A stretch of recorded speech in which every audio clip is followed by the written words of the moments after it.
नमस्कार दोस्तों, स्वागत है आप सभी का आपके अपने यूट्यूब चैनल ऑब्जेक्टिव सेंटर पर। जैसा कि दोस्तों यहाँ पर आप लोग देख पा रहे होंगे कि यह दोस्तों हम लोगों का जो ऑल इंडिया ट्रेड टेस्ट है, यानी कि आईटीआई का जो एग्ज़ाम होने जा रहा है, एनसीवीटी के जो भी कैंडिडेट हैं तो उनके लिए दोस्तों, अगर इलेक्ट्रीशियन सेकंड ईयर के स्टूडेंट हैं तो उनके लिए दोस्तों ये वीडियो काफ़ी हेल्पफुल होने वाला है, क्योंकि इसी तरह से आपके एग्ज़ाम में क्वेश्चन पूछे जाएंगे और इसी पीडीएफ में से बहुत सारे क्वेश्चन आपको सीबीटी एग्ज़ाम में देखने को मिलेगा। तो आप लोगों को इसको अच्छे तरीके से देखना चाहिए।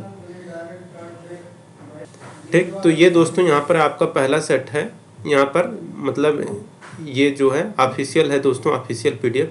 लेकिन पिछले और मैंने 5 ऑफिशियल पिछले साल का पेपर अपलोड कर दिया है। अगर आप लोग उसको नहीं देखे हैं तो डिस्क्रिप्शन बॉक्स में आपको लिंक दिया गया है, आप लोग जाके वहाँ से देख सकते हैं। अब देखिए दोस्तों, इसमें टोटल 75 क्वेश्चन आपको देखने को मिलेगा और प्रत्येक क्वेश्चन 2-2 नंबर के रहेंगे और इसमें दोस्तों कोई भी निगेटिव मार्किंग नहीं रहने वाला है। ठीक, अब देखिए दोस्तों, यहाँ पर एक चीज़, यहाँ पर अगर आप लोग देखेंगे तो यहाँ पर देखिए सबसे पहले आप लोगों का ट्रेड थ्योरी शुरू होता है और इस ट्रेड थ्योरी में आपको टोटल क्वेश्चन जो देखने को मिलेगा वह 38 क्वेश्चन देखने को मिलेगा। ठीक, जिसमें से दोस्तों यहाँ पर देखेंगे तो पहला क्वेश्चन जो कह रहे हैं यहाँ पर कि what is the name of the part mark as X in DC generator. जी, डीसी जनरेटर में दोस्तों ये जो यक्स भाग दर्शाया गया है इसका नाम क्या है? तो दोस्तों ये जो यक्स पार्ट दर्शाया गया है ये दोस्तों आपका कहलाता है कम्यूटेटर रेजर। तो कम्यूटेटर रेजर यहाँ पर आपका करेक्ट आंसर हो जाएगा। और देखिए दोस्तों यहाँ पर दूसरा क्वेश्चन क्या कह रहा है। दूसरा क्वेश्चन यहाँ पर कह रहा है what is the name of the DC generator. चित्र में ये जो आपको डीसी जनरेटर दिखाया गया है इसका नाम बताना है। तो ये दोस्तों जो डीसी जनरेटर है आपका डिफरेंशियल लॉन्ग शंट कंपाउंड है। तो डिफरेंशियल लॉन्ग शंट कंपाउंड आपका करेक्ट आंसर हो जाएगा पहला। अब देखिए दोस्तों यहाँ पर तीसरा क्वेश्चन करें, which rule is used to find the direction of induced EMF in DC generator. DC generator में प्रेरित ईएमएफ की दिशा ज्ञात करने के लिए किस नियम का उपयोग किया जाता है? तो देखिए डीसी जनरेटर में प्रेरित ईएमएफ की दिशा ज्ञात करने के लिए हम लोग जो नियम यूज करते हैं वह हमारा रहता है फ्लेमिंग का दाएं हाथ का नियम। तो फ्लेमिंग राइट हैंड रूल यहाँ पर करेक्ट आंसर हो जाएगा। तो फ्लेमिंग के दाहिने हाथ से हम लोग डीसी जनरेटर में प्रेरित ईएमएफ की दिशा ज्ञात करते हैं। ठीक, तो ये हो गया दोस्तों प्रेरित ईएमएफ की दिशा। कह रहे हैं यहाँ पर कि which formula is used to calculate the generated EMF in DC generator. DC generator में उत्पन्न ईएमएफ की गणना करने के लिए हम लोग कौन सा सूत्र प्रयोग करते हैं? तो देखिए दोस्तों, डीसी जनरेटर में जो उत्पन्न होता है ईएमएफ उसका जो फार्मूला होता है वो रहता है आपका कि जनरेटेड ईएमएफ यानी कि उत्पन्न ईएमएफ इक्वल टू होता है 5Zn/60 इंटू P/A। और ये दोस्तों ईएमएफ का मात्रक होता है वोल्ट, तो यहाँ पर ये वोल्ट हो जाएगा। ठीक, और देखिए दोस्तों यहाँ पर पांचवा क्वेश्चन कह रहा है कि what is the name of the part mark as X in DC generator. DC generator में दोस्तों ये जो आपको दिखाया गया है तो ये क्या है? दोस्तों ये जो आपको दिखाया गया है ये आपका कहलाता है दोस्तों पोल शू। तो यहाँ पर पोल शू यहाँ पर करेक्ट आंसर हो जाएगा। पोल शू दोस्तों ये आपका फिगर दिया गया जो यहाँ पर एक्स भाग इंगित किया गया है। छठा क्वेश्चन करा what is the name of the DC generator. ये किस प्रकार का डीसी जनरेटर दिखाया गया है? तो दोस्तों ये जो है आपका डीसी जनरेटर ये आपका सेपरेटली एक्साइटेड जनरेटर है। तो सेपरेटली एक्साइटेड जनरेटर, अलग से उत्तेजित जनरेटर आपका करेक्ट आंसर हो जाएगा। सातवां क्वेश्चन यहाँ पर देखिए कर which energy is converted into electrical energy by generator.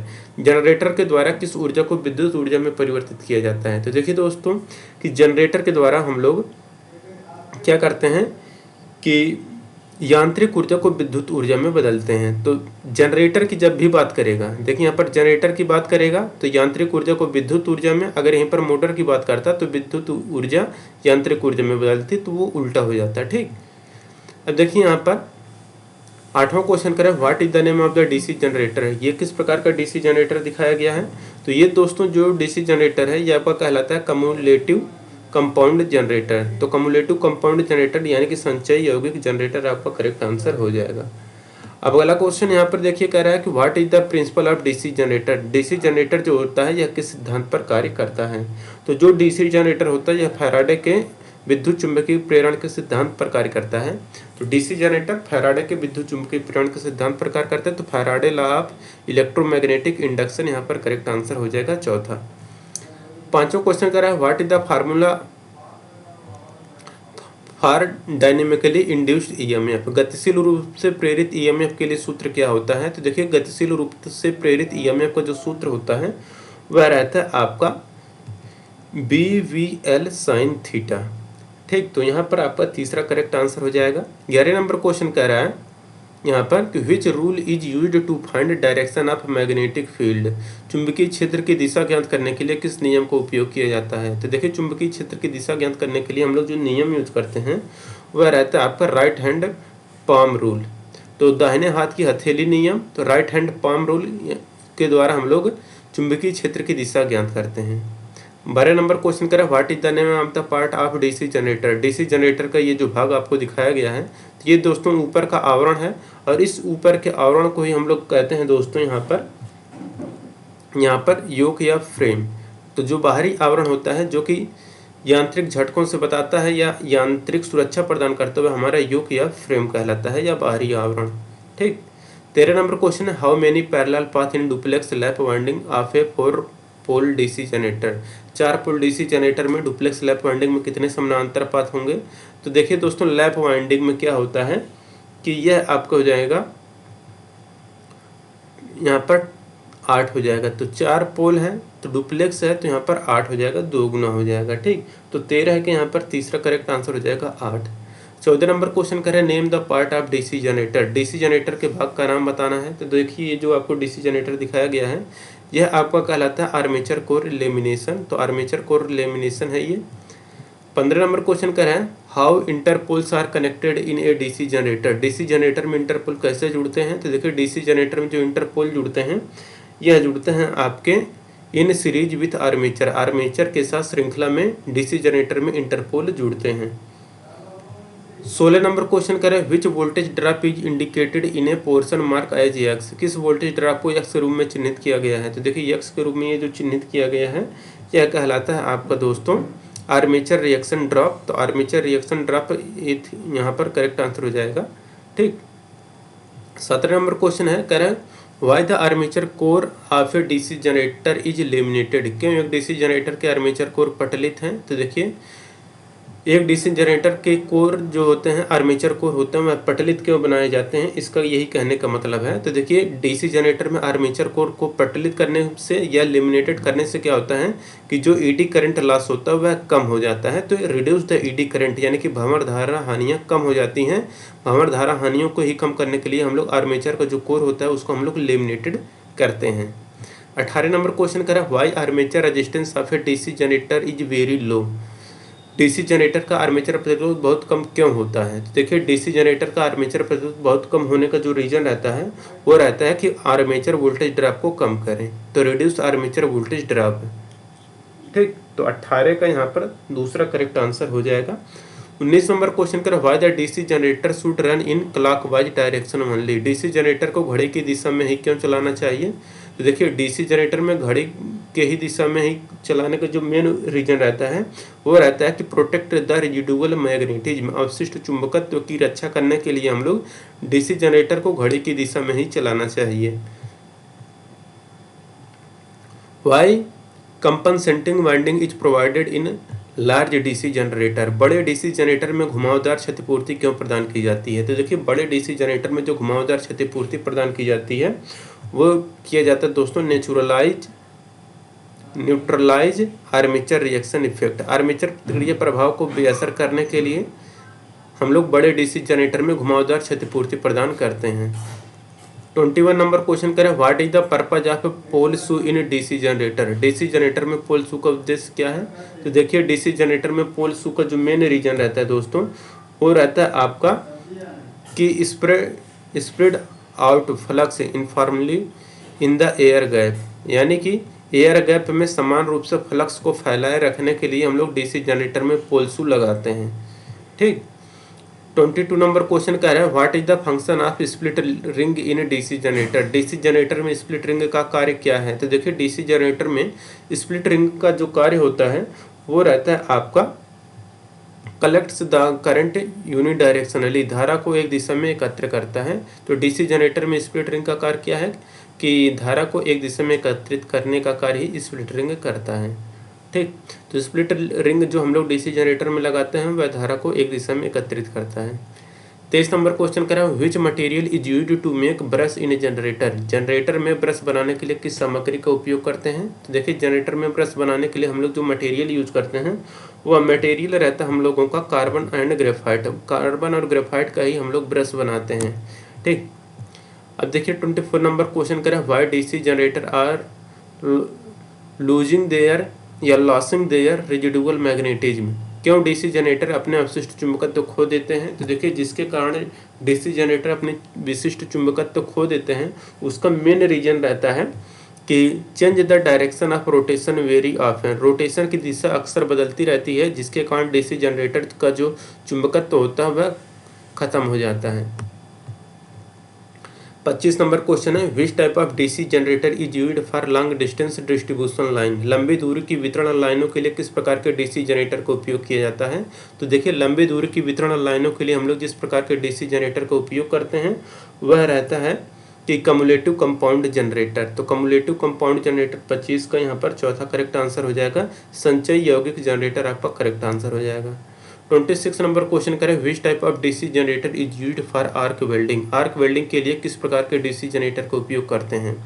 तो देखिए दोस्तों ये जो है ना ये मैक्सिमम आपका ज़्यादा से ज़्यादा 20, 22, 25 मिनट का वीडियो बनेगा और इसका दोस्तों आप लोगों को रिवीजन बार बार कर लेना है। रिवीजन करने से आपको दोस्तों यही होगा कि आपके एग्जाम में दोस्तों इसी पीडीएफ में से काफ़ी ज़्यादा क्वेश्चन आपको देखने को मिलने वाला है और इसमें मैं गारंटी देता हूँ कि बहुत सारे क्वेश्चन आपको देखने को मिलेंगे। जितना मैं प्रीवियस ईयर का पेपर 6-7 सेट अभी कंप्लीट करा दिया हूँ, मैं लगभग इसको 10 सेट तक कंप्लीट कराऊंगा पिछले साल का, तो आप लोग उसको ज़रूर देखिएगा। और ये निम्मी के द्वारा दोस्तों ये जारी किया गया प्रैक्टिस सेट भी है और पिछले साल का पेपर भी मैंने 2023 का जो अगस्त में हुआ था उसको भी कराया है। लिंक आपको डिस्क्रिप्शन बॉक्स में दिया गया है, जाके चेक कर लीजिए। ठीक। 26 नंबर क्वेश्चन करें, which type of DC generator is used for arc welding. Arc welding के लिए हम लोग किस प्रकार के डीसी जनरेटर का प्रयोग करते हैं? तो देखिए आर्क वेल्डिंग के लिए जो हम लोग डीसी जनरेटर यूज करते हैं वहाँ रहता है डिफरेंशियल कंपाउंड जनरेटर। तो विभेदक यौगिक जनरेटर यहाँ पर 26 का तीसरा करेक्ट आंसर हो जाएगा। 27 नंबर क्वेश्चन करें, what is the property of wave binding in DC generator. DC generator में तरंग बाइंडिंग की क्या विशेषता है? तो देखिए डीसी जनरेटर में तरंग बाइंडिंग की जो विशेषता है वह दोस्तों आपका लो करंट हाई वोल्टेज, कम धारा उच्च वोल्टेज डीसी जनरेटर में तरंग बाइंडिंग की विशेषता है।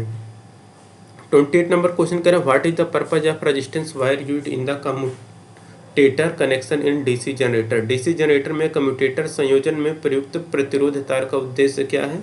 तो ये रहता है दोस्तों आपका smooth reversal of current direction. धारा का दिशा आसानी से पलटने के लिए हम लोग कम्यूटेटर संयोजन में प्रयुक्त प्रतिरोध तार का उद्देश्य के लिए इसको यूज किया गया है। यहाँ पर देखिए ये जो प्रयुक्त यही प्रतिरोध है। ठीक। 29 नंबर question, why solid pole shoe are used in DC generator. DC generator में ठोस पोल शू का उपयोग क्यों किया जाता है? तो देखिए डीसी जनरेटर में ठोस पोल शू का उपयोग करने का मेन रीजन रहता है आपका कि चुंबकीय पथ के रिलक्टेंस को कम करने के लिए, यानी कि to reduce the reluctance of magnetic path. चुंबकीय पथ के रिलक्टेंस को कम करने के लिए हम लोग डीसी जनरेटर में ठोस पोल शू का उपयोग करते हैं। 30 नंबर क्वेश्चन करें, which metal is used to make large capacity DC generator yoke. बड़ी क्षमता के डीसी जनरेटर के जो योक होते हैं उसको बनाने के लिए हम लोग किस मटेरियल का प्रयोग करते हैं? तो देखिए जो बड़ी मशीनें होती हैं उसका जो जनरेटर योक मतलब है दोस्तों वही आपका बाहरी आवरण यानी कि खोल जिसको आप लोग बोलते हैं।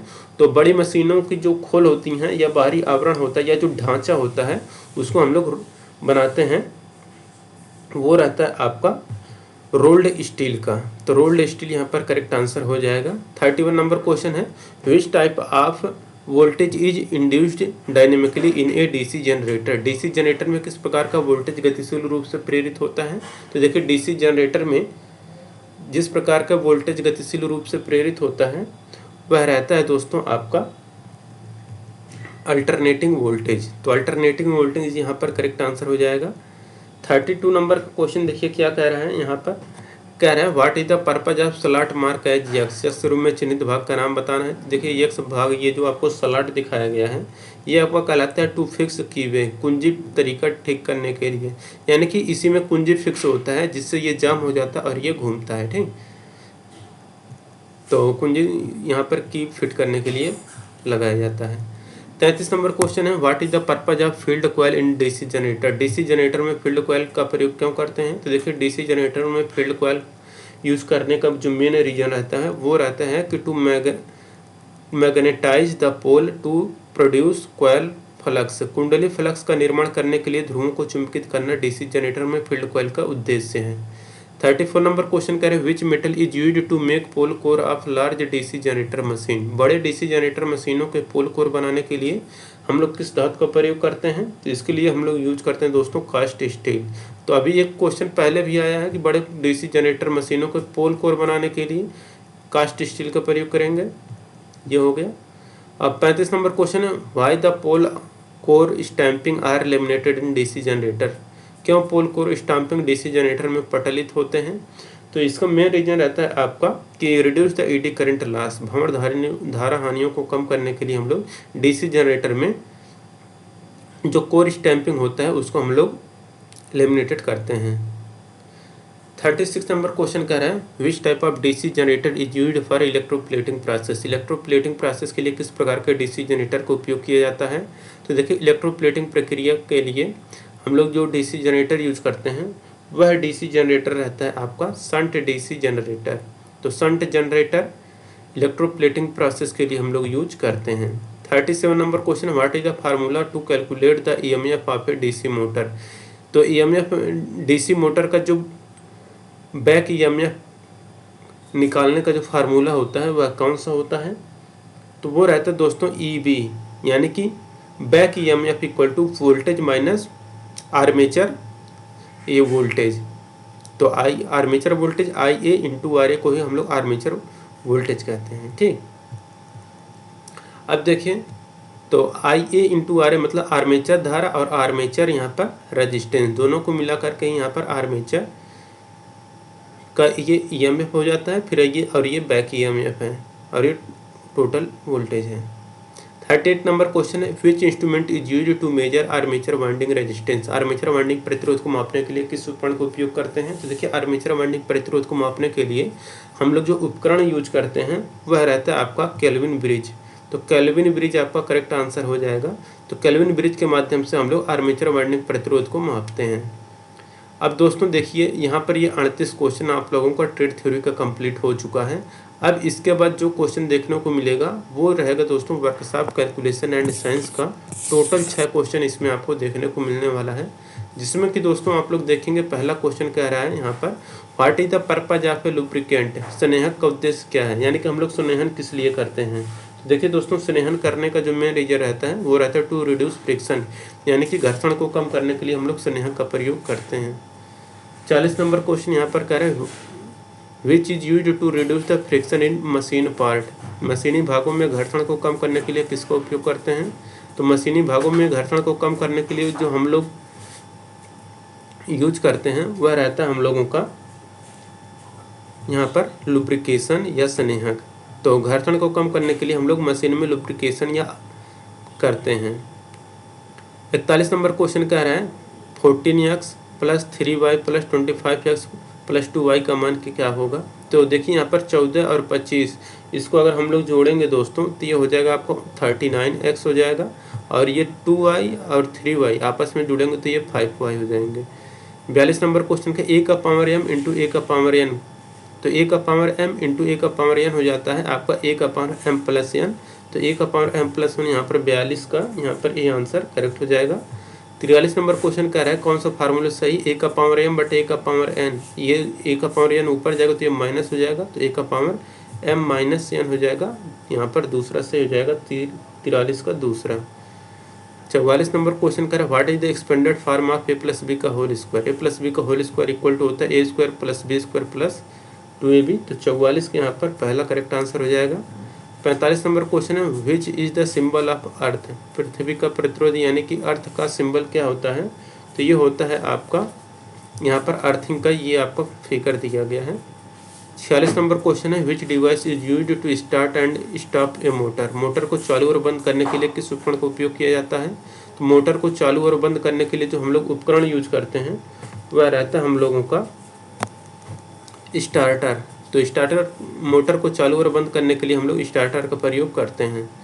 Which part regulate the heat in automatic iron. कौन सा भाग स्वचालित लोहे में गर्मी को नियंत्रित करता है? तो देखिए जो भाग स्वचालित लोहे में गर्मी को नियंत्रित करता है वह रहता है आपका थर्मोस्टैटिक स्विच। तो थर्मोस्टैटिक स्विच यहाँ पर करेक्ट आंसर हो जाएगा। 48 नंबर क्वेश्चन करें, which is the static machine that increase और decrease the AC voltage. AC voltage को बढ़ाने या घटाने वाली स्टैटिक मशीन कौन सी होती है? तो ये रहता है आपका ट्रांसफार्मर। यहाँ पर करेक्ट आंसर हो जाएगा कि एसी वोल्टेज को बढ़ाने या घटाने वाले स्टैटिक मशीन को ही हम लोग ट्रांसफार्मर कहते हैं। 49 नंबर क्वेश्चन है कि identify the 3 pin socket. 3 pin socket कौन सा है? तो 3 पिन सॉकेट यहाँ पर दोस्तों जो है वो आपका ये वाला फिगर है। और यहाँ पर देखिए 50 नंबर क्वेश्चन करें, what is the material of line insulator. Line insulator की सामग्री क्या है? तो देखिए जो लाइन इंसुलेटर की सामग्री है यहाँ पर, यह है आपका दोस्तों पोर्सिलिन क्ले। तो पोर्सिलिन क्ले यहाँ पर करेक्ट आंसर हो जाएगा। अब देखिए यहाँ पर एम्प्लॉयबिलिटी स्किल आ जाएगा यहाँ पर क्वेश्चन। तो ये सब आपको इंजीनियरिंग ड्राइंग का 6 क्वेश्चन था। और यहाँ पर देखिए 51 नंबर क्वेश्चन कह रहे हैं, what is the essential life skill of for social and professional purpose. तो यहाँ पर हो जाएगा कि what is an essential life skill for social and professional purpose. तो इसके लिए हम लोग दोस्तों क्या करते हैं कि लर्न इंग्लिश। तो इसेंशियल लाइफ स्किल और सोशल और प्रोफेशनल पर्पज के लिए हम लोग इंग्लिश सीखते हैं। While addressing your boss you should be. जब आप अपने बॉस को एड्रेसिंग करते हैं तो आपको कैसा रहना चाहिए? तो हमको रहना चाहिए फॉर्मल, यानी कि औपचारिक रहना चाहिए। 53 नंबर क्वेश्चन करें, how are you, what is of, these are example of. तो हाउ आर यू आप कैसे हैं, व्हाट इज आप या किसके उदाहरण हैं? तो ये हैं दोस्तों आपके इनफॉर्मल कम्युनिकेशन के। तो यहाँ पर दोस्तों आपका जो करेक्ट आंसर होगा ये सही होगा आपका A2। ठीक, तो यहाँ पर A2 आपका करेक्ट आंसर हो जाएगा। अब देखिए अगला क्वेश्चन क्या कह रहा है। तो यहाँ पर आपका इनफॉर्मल कम्युनिकेशन यहाँ पर करेक्ट आंसर हो जाएगा 53 का दूसरा। 54 नंबर क्वेश्चन कह रहा है, what you say first when you meet someone. अगर आप किसी से पहली बार मिल रहे हैं तो आप उसको क्या कहेंगे? तो यहाँ पर हम लोग उसको कहेंगे गुड मॉर्निंग। ठीक, 55 नंबर क्वेश्चन का रहा है, principal called Manoj the principal asked that to show that hall ticket for the CTS examination. तो यहाँ पर क्या भरा जाएगा? तो यहाँ पर भरा जाएगा the principal called Manoj the principal asked him to show his hall ticket for CTS examination. 56 नंबर क्वेश्चन कह रहा है, फिल इन द ब्लैंक करना है। तो यहाँ पर क्या भरा जाएगा? पास्ट टेंस में इसको लेकर जाना है। तो यहाँ पर हो जाएगा कि आई वॉच्ड ए मूवी स्टरडे, मैंने मूवी को कल देखा। 57 नंबर क्वेश्चन है, singular form of a device is. Devices का सिंगुलर फॉर्म, जैसे ये बहुवचन है तो इसका सिंगल वचन क्या होगा? तो वो होगा डिवाइस। तो डिवाइस का यहाँ पर जो सही आंसर हो जाएगा DEVICE। ठीक, 58 नंबर क्वेश्चन का है, the announcement that yesterday was unnecessary complete the sentence with appropriate word. तो यहाँ पर क्या हो जाएगा आपका करेक्ट आंसर? तो देखिए यहाँ पर आएगा आपका कि the announcement made yesterday was unnecessary. 59 number question है, fill in the blank with proper interrogative went wrong with yesterday game. तो यहाँ पर क्या भरा जाएगा? इंट्रोगेटिव भरना है आपको। तो यहाँ पर जब वो भरा जाएगा वो रहेगा what went wrong with yesterday game.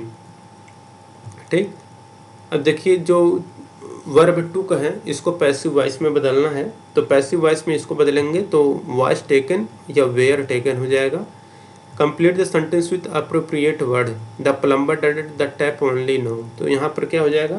तो यहाँ पर हो जाएगा the plumber is fitting the tap only no. Plumber केवल टैप को फिटिंग कर रहा है। ठीक, 62 number question, when you borrow a screwdriver from a trainee you should say. ठीक, तो अगर यहाँ पर देखिए कह रहा है यहाँ पर तो क्या आएगा आपका? कह रहा है can you give me your screwdriver. कह रहे हैं यहाँ पर कि when you borrow a screwdriver from a trainee. अगर आप किसी ट्रेनी से अगर मांग रहे हैं स्क्रू ड्राइवर तो आप उसको क्या कहेंगे? तो कहेंगे हम लोग उसको कि can you give me your screw driver, क्या आप अपना स्क्रू ड्राइवर हमें देंगे। ठीक, 63 नंबर क्वेश्चन है कि magnificent sharp lengthy bright are example of. तो मैग्निफिसेंट शार्प लेंदी और ब्राइट ये दोस्तों जो एग्जाम्पल हैं यह आपके एग्जाम्पल हैं डिस्क्राइबिंग वर्ड या वर्णनात्मक शब्द हैं। Table wire socket table hammer cable hammer nail etc किसके उदाहरण है? तो देखिए टेबल वायर ये सब दोस्तों जो हैं ये आपके नाम हैं नेमिंग वर्ड, यानी कि ये नाम को बता रहे हैं। Table wire socket cable hammer ये सब नाम है। Fix measure pull lift grind mix operate are example of. तो fix measure pull lift grind mix operate ये किसके एग्जाम्पल हैं? तो ये एग्जाम्पल है एक्शन वर्ड यानी कि करने के। फिक्स कर दिया गया है नापने के लिए, पुल किया गया खींचने के लिए, लिफ्ट किया गया उठाने के लिए, ग्राइंडिंग करने के लिए, मिक्स करने के लिए, ऑपरेट करने के लिए। ठीक, comma full stop question mark are example of. तो comma full stop question mark are example of ये जो है दोस्तों ये आपके होते हैं पंक्चुएशन मार्क। ठीक, तो पंक्चुएशन मार्क हैं ये। When you start A discussion on A topic what do you से। किसी टॉपिक पर डिस्कशन करना है तो आप सबसे पहले क्या कहेंगे? तो हम लोग वहाँ पर कहेंगे let's discuss. 68 number question, what do you से व्हेन यू पोलाइटली डिसएग्री। अगर आप किसी चीज़ से सहमत नहीं हैं तो आप क्या कहेंगे? तो I am afraid I have to disagree. ठीक, मैं भयभीत हूँ, मैं इस बात से सहमत नहीं हूँ या मैं डिसएग्री हूँ। 69 नंबर क्वेश्चन है, you are requested to complete the given assignment by Monday this example of. तो यह किसका उदाहरण है कि you are requested the complete the given assignment by Monday this example of. तो ये एग्जाम्पल है दोस्तों आपका फॉर्मल कम्युनिकेशन का। Gesture, facial expression, eye contact किसके उदाहरण है? तो देखिए गेस्चर, फेशियल एक्सप्रेशन और आई कांटेक्ट, तो ये जो उदाहरण है दोस्तों ये आपके उदाहरण है नॉन वर्बल कम्युनिकेशन के। Complete the sentence with suitable describing word. The area is that as the houses in it cost a lot of money. यहाँ पर हो जाएगा द एरिया इज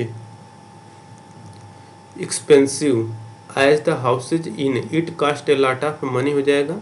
अब देखिए यहाँ पर 72 नंबर क्वेश्चन कह रहा है कि complete the sentence with suitable describing word. The road in my town are in which condition. तो यहाँ पर हो जाएगा गुड कंडीशन। तो the road in my town are in good condition. 72 का यहाँ पर ए आंसर करेक्ट हो जाएगा। अब 73 number question correct, complete the sentence suitable describing word है देयर इज ए। क्या हो जाएगा यहाँ पर? तो यहाँ पर करेक्ट आंसर आएगा आपका दोस्तों there is a beautiful garden with lovely flower. यहाँ पर करेक्ट आंसर हो जाएगा। 74 नंबर क्वेश्चन कह रहा है कि complete the sentence with suitable describing word there is a. क्या हो जाएगा यहाँ पर? There is a big playground near our house. Complete the sentence suitable describing word there are. यहाँ पर क्या आएगा? Apartment in my neighbourhood. तो यहाँ पर आएगा दोस्तों आपका कि there are spacious apartment in my neighbourhood. Correct answer हो जाएगा।